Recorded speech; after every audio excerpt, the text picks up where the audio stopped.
அது பண்ணா என்ன மாதிரி நீங்க மாற முடியாது, புரிஞ்சுக்கங்க. அதுவும் ஒரு தடையா போயிடும். அதை முதல்ல ப்ளீஸ் அதை முதல்ல ஸ்டடி பண்ணுங்க. காலில் எல்லாம் விழுகாதீங்க, என்னை கும்பிடாதீங்க, பூ வாங்காதீங்க, மாலை வாங்காதீங்க, பழம் வாங்காதீங்க. ஏன்னா பாருங்க, உங்க பார்வை இப்போ ஒரு ஞானிக்கும் உங்களுக்கும் என்ன மாதிரி தொடர்புனா, வாய் பேசக்கூடாது, நீங்க பார்த்தா போதும் நான் கண்டுபிடிச்சுக்குவோம். இப்போ எங்களுக்கெல்லாம் வேலை எங்கன்னா பார்வையில தான் வேலை, பார்வையில தான் வேலை. பார்க்கணும், நான் பார்க்கணும், அவ்வளோதான், போதும், அவ்வளோதான். இதுல இருந்து ஒரு விஷயம் தெரிஞ்சிடும்.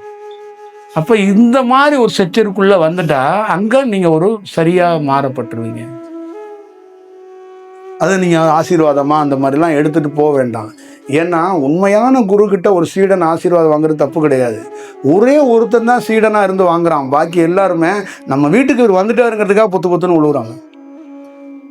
அது உங்களுக்கும் பயனற்றது, எனக்கும் பயனற்றது. புரியுதுங்களா? உங்க குழந்தைகள் எல்லாத்தையுமே நீ சும்மா ஒருத்தர் வந்திருக்கிறாரு, சும்மா வந்து உட்காரு அப்படின்னு தான் கூட்டி இழுத்துட்டு வரீங்க.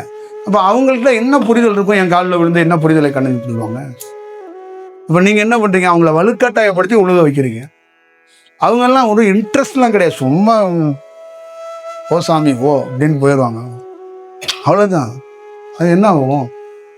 அது புரோஜனமற்ற வேலையாக போயிரும்ல. அப்போ நீங்களே என்ன கிடையாது, ஒரு நாள் உனக்கே தோணும் அது பாதம் இல்லை இறைவன், நம்ம வணங்கணும்னு ஒரு நாள் அது அந்த துடிப்பை ஏற்படுத்தும், அந்த உண்மை தத்துவத்தை ஏற்படுத்தும்.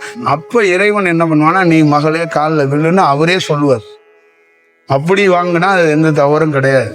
சும்மா நம்ம பாட்டில் பார்க்குற இடத்துல எல்லாம் போய் விழுந்துட்டு இருந்தோம்னா அது சரியா இருக்காது. அதனாலதான் நான் எல்லா இடங்கள்லுமே சொல்றேன், அதை நீங்க கொஞ்சம் அவசியம் அதை பார்த்து தெளிவடைஞ்சா நல்லா இருக்கும்.